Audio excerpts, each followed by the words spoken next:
Ladies and gentlemen, welcome to Alternative Jargon, episode number 47. I am not high right now. I'm wearing sunglasses because my left eye is really irritating me right now. I'm not sure why. I've tried eye drops. I've tried taking my contacts out. I've tried everything. It's one of those ones where there's nothing in your eye, but it just keeps watering up and is itchy. Don't think it's pink eye. I hope it's not pink eye. We all know where pink eye comes from. That would not be pleasant if that's the case, but I don't think it is. Just wanted to address that from the onset. I've only worn sunglasses one other time for an episode, and I did get a few questions about whether or not I was using a substance, which was not the case then either. Speaking of getting high, though, can we talk for a minute about this new nossing trend that is really taking over? If you're not aware, nitrous oxide is a gas used for things like whipped cream cans and things like that. And it's also can be huffed as a drug. Whippets are really popular. Little, like the little CO2 cans that they put on an airsoft gun or whatever.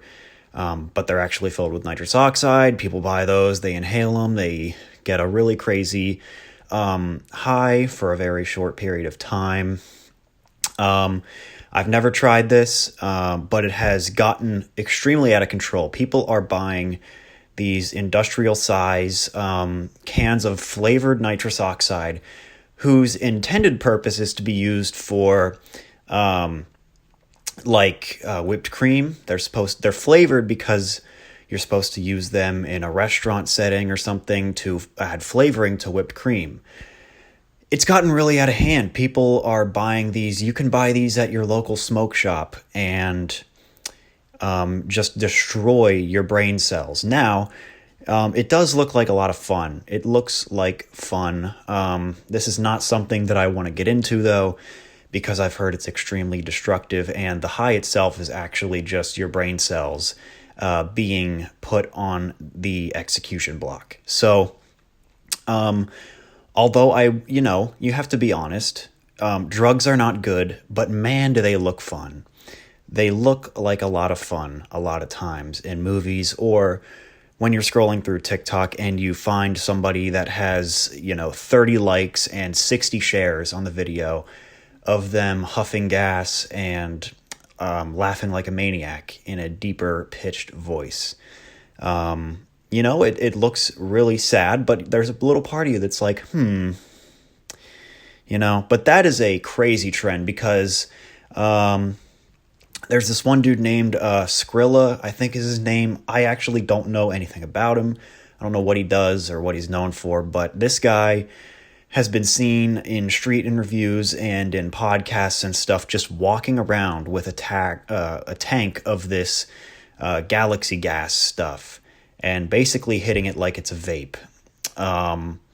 So I don't know if this is something that is just on the fringes of culture for now, or if this is going to get really out of hand. But you can just go out and buy this stuff, which, technically you could go to Walmart right now and buy a can of Ready Whip and do the same thing. So I don't think there's really any way they can ban this stuff, but it's been flooding my feed recently, and it is pretty crazy how popular it's getting in some places. I think Atlanta is a big hub for it, but that's besides the point. If you're watching this and you have your tank of Galaxy gas on hand, just take a hit for me. I don't plan on getting into that type of thing, but cheers to you. Keep doing your thing if that's what you're into.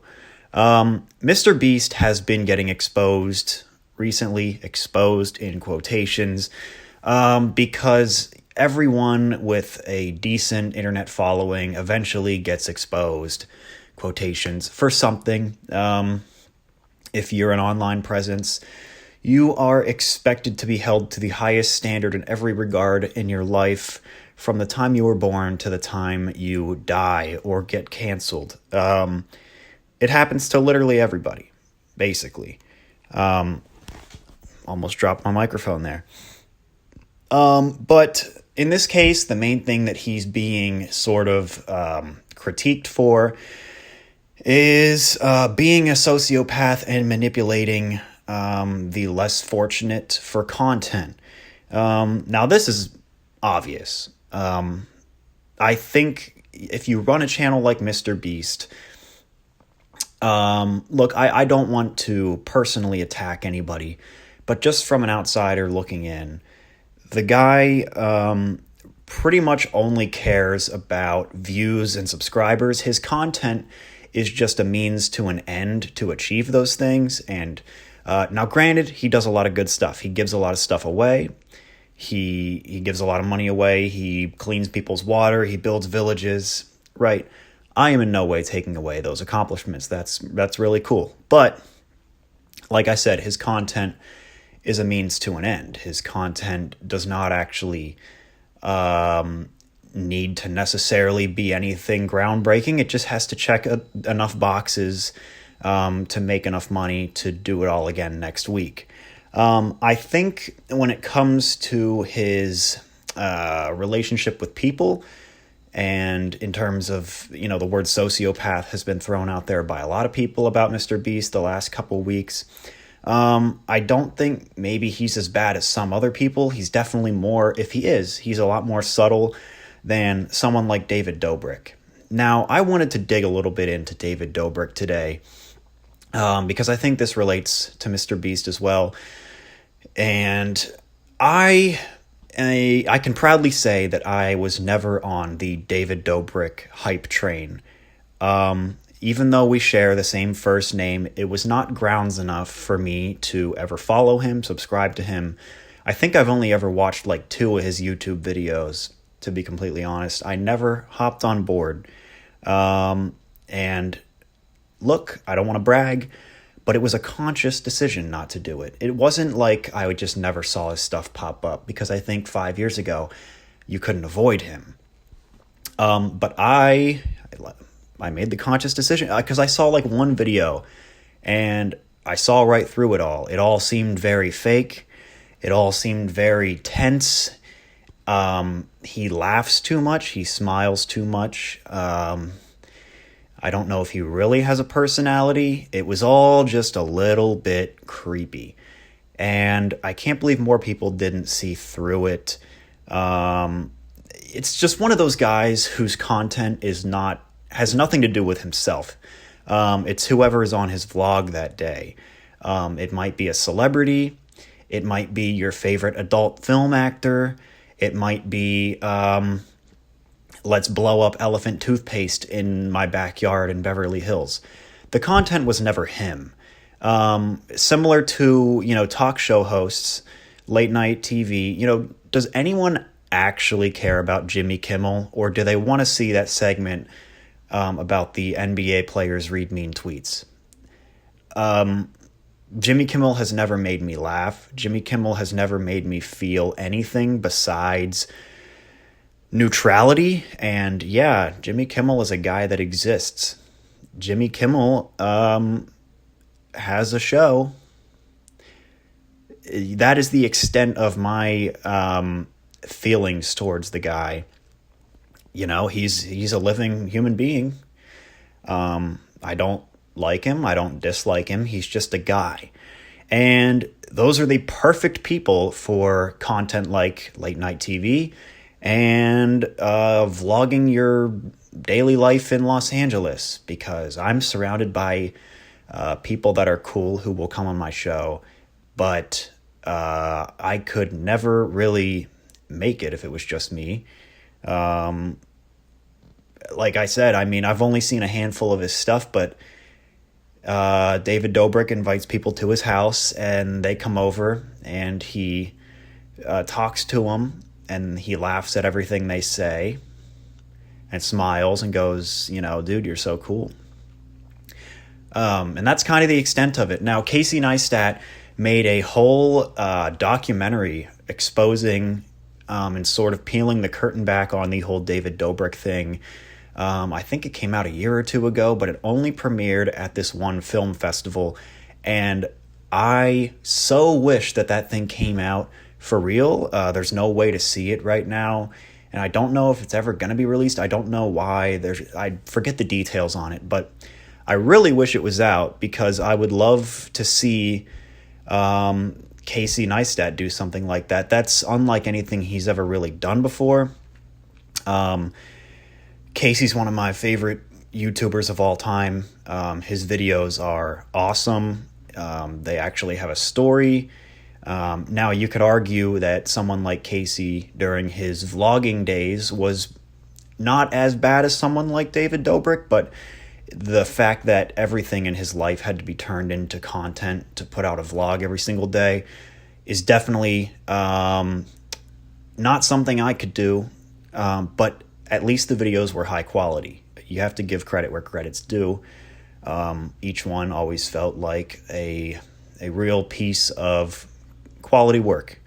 But yeah, I'm not sure why the documentary never came out. I wish it did, because I think that guy is a piece of crap.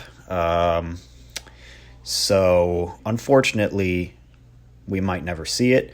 But, to me, the whole David Dobrik thing was always like, oh, I'm giving away another Tesla. And in 2021, every single person you knew posted David Dobrik's post on their story to try to win a Tesla. And it's like, how many peasants can I get today to beg me to give them a car? And we'll fly you out and put you on the vlog, and I'll laugh at everything you say because I'm such a nice guy. I'm so cool. Look how cool I am. It always just creeped me out. It always just creeped me out. And I'm really, really glad that that form of content is on its way out, maybe even dead at this point. The vlog. Let's all move out to Los Angeles and do a vlog every day where nothing really happens, but we all laugh and we all secretly hate each other. Let's move to LA and become friends with a bunch of probable sexual predators and milk a merchandise line to our 12-year-old fan base while we live in a house owned by, secretly, our CEOs that none of our fans actually know about. Yes, we actually are with a company. This is not homegrown at all. This is all bought and paid for by somebody in the shadows. But go buy my t-shirt, please. And go repost to win a Tesla. Just don't read any of the fine print. We don't really need to talk about that. Just, if it's undersized 12 font, keep scrolling and repost it to your story. Thanks. Bye. But yeah, this was really the type of content that made me lose faith in humanity for a few years while it was popular.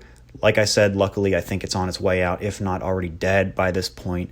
But the fact that people like David Dobrik and all of these other, fluffy-haired influencer people that move to LA, even though they really, what are they known for? They're known for being famous. They're known for nothing. They contribute nothing. Their content is nothing.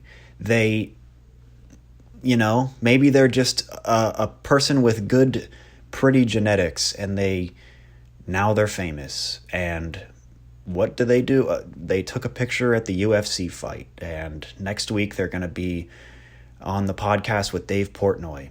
And I was in frame 27 out of 3,000 in David Dobrik's video in 2019, and I was there. I met him. I shook his hand.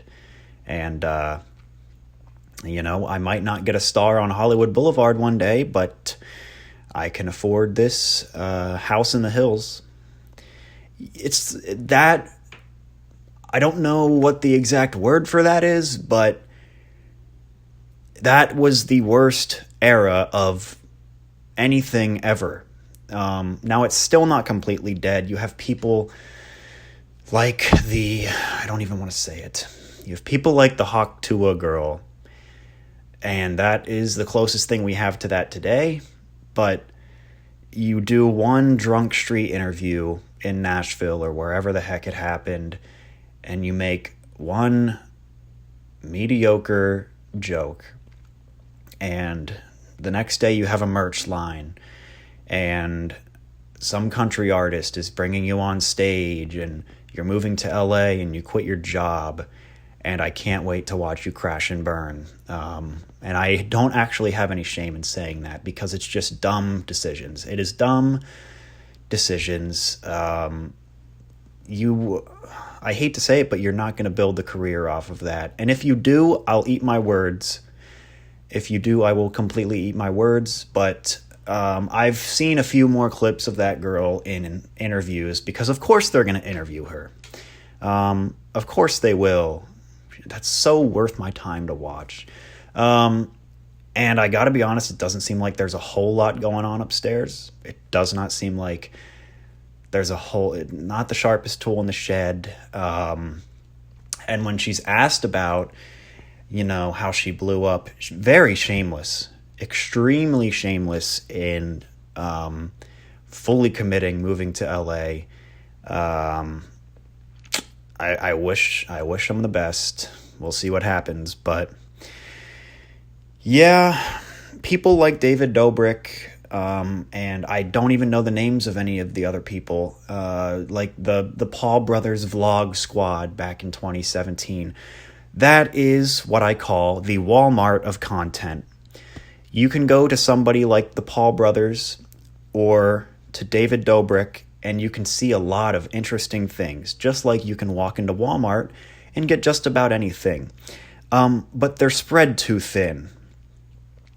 Jake Paul is focused on being a boxer, a podcaster, a sports drink owner, a savage on Twitter, etc., all at the same time. And he has yet to fight a real boxer, and that's what I mean by spread too thin.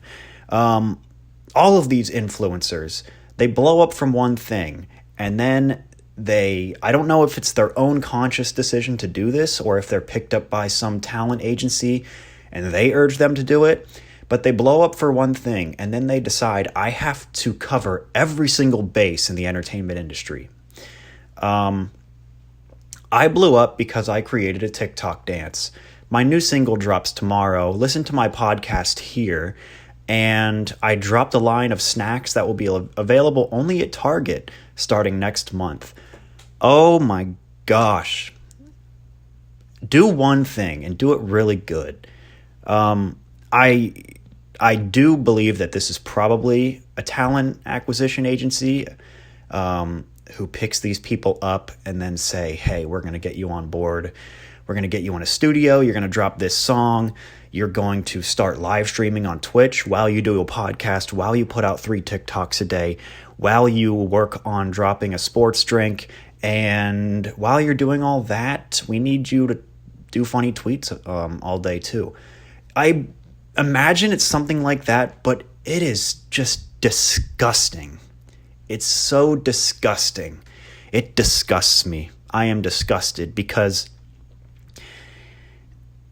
do one thing. Be really good at one thing. Do one thing. It's just gross. It's gross. We don't need Charli D'Amelio's sister to start making music. We don't need the Paul brothers to be boxers, be on WWE, to release sports energy drinks, and all of this stuff. We don't need the Hawk Tuah girl to have her own podcast and merch line. It just disgusts me. It is the department store of entertainment. You can get almost anything, but it's all watered down because it's all spread too thin. And we actually don't know what the brand of this person is. I have no issue with someone building a brand around their personality or what they do. That's fine. The issue is when you have no idea what that brand is anymore. You know? And this doesn't even just go for like modern influencers. This could be the first things that come to mind for me, someone like Shaq, someone like Snoop Dogg. Now, I blame these guys less because they still excelled at something completely. Shaq is maybe the greatest center in the history of the National Basketball Association. Snoop Dogg, probably one of the best rappers ever, most iconic musicians of the last 30, 40 years. They actually excelled at something real, tangible, that you can touch, that you can listen to, that you watched on TV as a kid. And the only reason I say that their brand is watered down now is mostly because they're in every commercial. I mean, Shaq does the General, he does Icy Hot. Pretty sure I saw a pregnancy test one time with Shaq on it.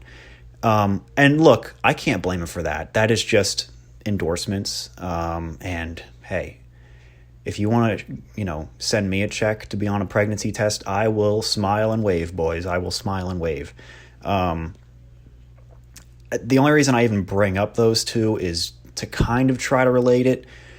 But at least, like I said, those are people that did something real before they attained that level of commercial success in terms of sponsorships. If you look at most of the people who are most famous on social media right now and you ask, what do they do? A lot of these people you can't even put it into words because they don't do anything. They do so much, but it's all useless. Oh, Jake Paul's a boxer. He's so good. Have you seen how ripped he hasn't fought a boxer yet.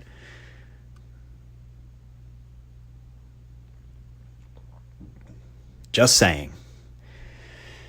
And these people are the ones who are now most famous. They have tens of millions of dollars in the bank from being blank. You fill in the blank. I can't, because what are they? What are they?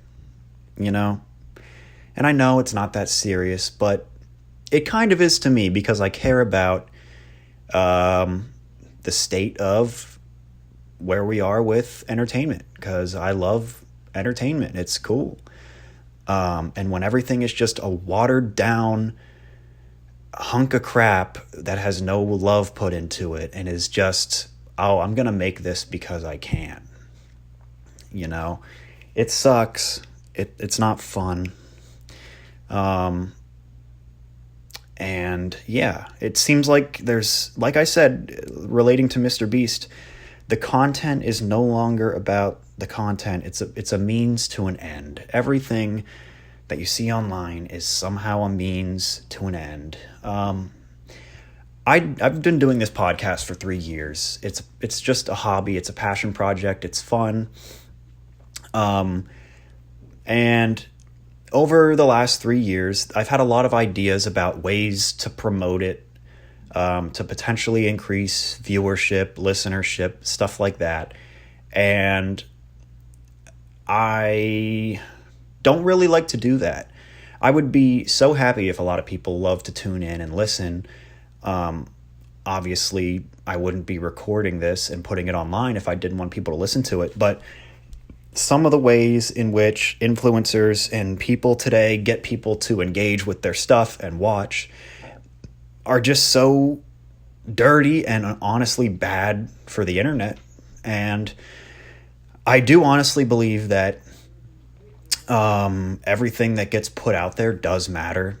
Half of stuff you see on Twitter now or TikTok, people will, intentionally misspell things to get people to engage or say something that's blatantly wrong or enraging to get people to engage. Everything that I ever say on this show is either something I actually believe or a joke that is not to be taken seriously.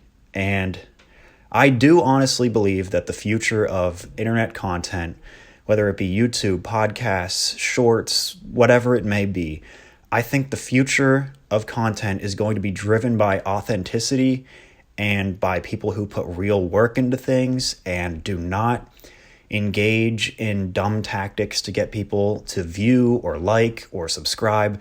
It's going to be driven by people who legitimately care about stuff that's out there and who gain an audience and gain everything that they achieve through natural, real audience and natural, real interest in what they're creating and putting out there. And I actually do believe that, because eventually, I don't know if we've gotten there yet.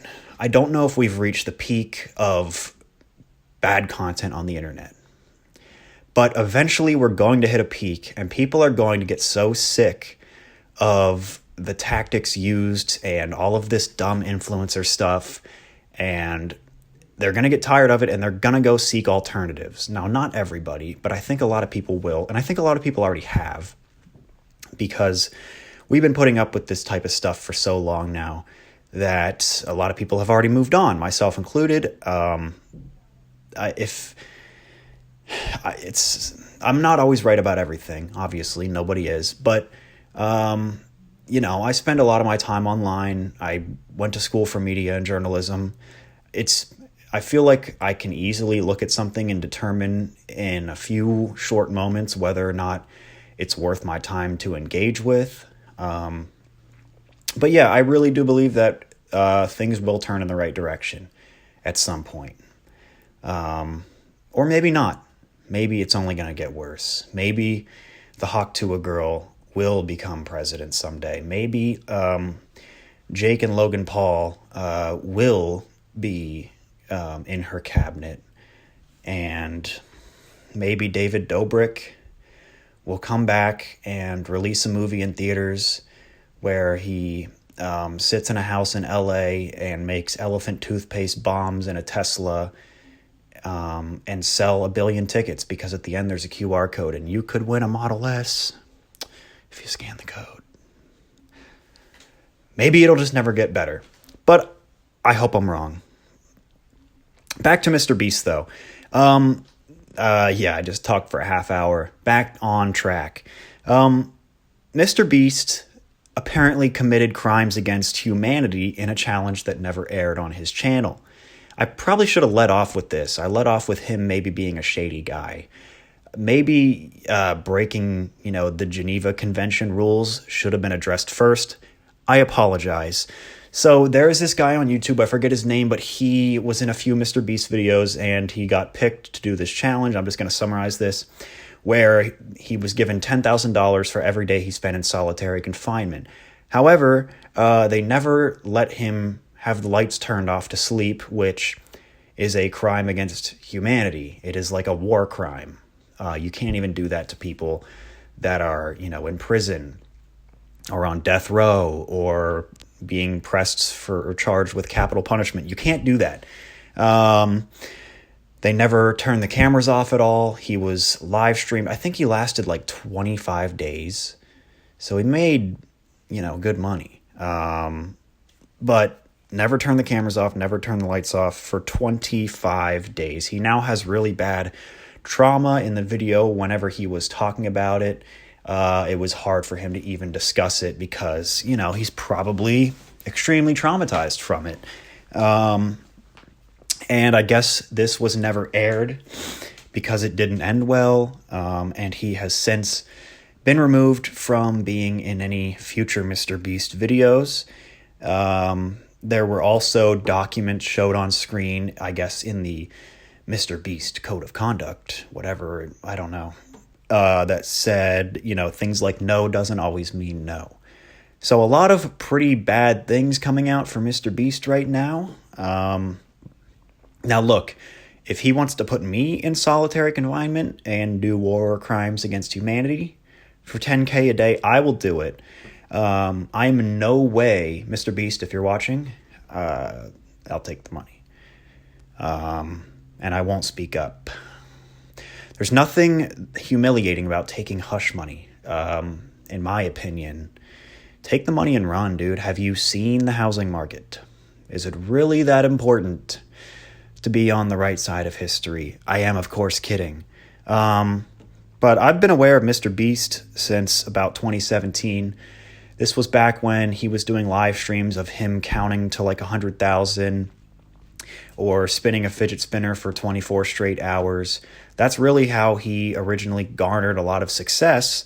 Things like that.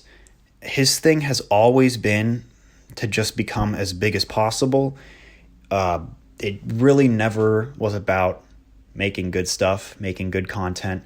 He started off doing like Minecraft gaming videos, and then a few years later, he was so desperate to blow up that he was sitting in a chair, listening to Dance Till You're Dead for 10 hours straight. And through the years, that has sort of been a thing. People are like, that is so inspiring. Like, the hard work paid off. MrBeast made 1,000 videos before he ever made 1,000 subscribers. And at face value, it's incredibly inspirational. But then you sit back and you go, okay, he changed his form of content 20 times. He actually was never in it to make anything worth watching. He was in it to grow. And that's where I do have an issue with this type of thing. I've been doing this show, like I said, 3 years, and I don't even have 200 subscribers. And I haven't changed the show. I haven't changed the premise. I like to talk about dumb stuff. I like to make dumb jokes. And if I don't get anyone to watch this, I don't care, because I do it because it's fun.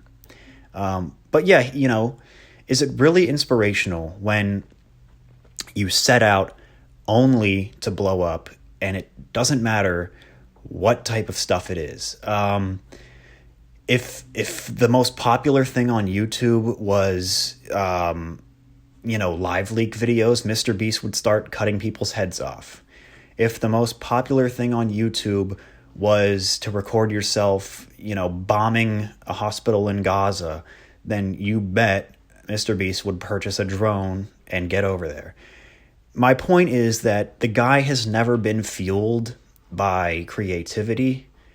The guy has been fueled by numbers. And look, because this is where you aren't allowed to criticize, because the second you bring any of this up, it's always, well, he gives so much back. He gives so much money away. He built a village in Africa and he gave water away. That's awesome. Those are great things. But people who do great things are not completely void of criticism. You're still allowed to say things about them. And, you can make the slight argument that somebody who does this amount of virtuous deeds, giving away money to less fortunate, all of this stuff, are they trying to build armor? Are they doing it out of the goodness of their heart still, if they ever were? Or are they building armor for their own character? And are they doing it to potentially avoid criticism? That's just a hypothetical thing I'm throwing out there. I'm not saying MrBeast is like this awful guy. I'm not saying he's like Dexter and he kills people in his spare time. But, it's definitely a question to be asked. So, yeah, it's definitely dangerous. It's dangerous. And it's the same type of thing where a politician who's got some shady business and people kind of know about it, I'll just start, the blank foundation. We give money back. You can't criticize. You know how much money I gave to the inner city last year? You cannot talk about me in that way. No, I didn't kill my secretary because they found my server. No, I didn't. That type of thing, But yeah, I just don't like stuff because the entertainment industry, whether people like to believe it or not, is a real industry, and it is extremely valuable, both fiscally and emotionally, I think. And whenever your entire feed of entertainment is flooded with things that are simply created as means to an end, it gets toxic. So I get comments sometimes on my shorts like, it ain't that serious, lil bro. Or like, yeah, like your show's any better, bro. Like, but to me it is that serious, because entertainment's a big part of everyone's life. It really is. Even the most Hollywood, anti-TikTok, I'm going to use a VPN type people. They have their favorite things to consume. Everyone does. This is not a partisan issue. This has nothing to do with any of that.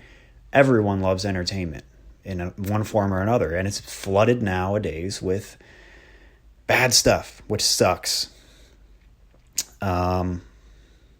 Yeah, I think I've said all I need to say. I have sort of repeated myself a few times, but I just like to drive that point home. Yeah, I miss the YouTube broadcast yourself era. Everything used to feel so personal and filled with love. And people made things that weren't just a means to an end. And I miss that.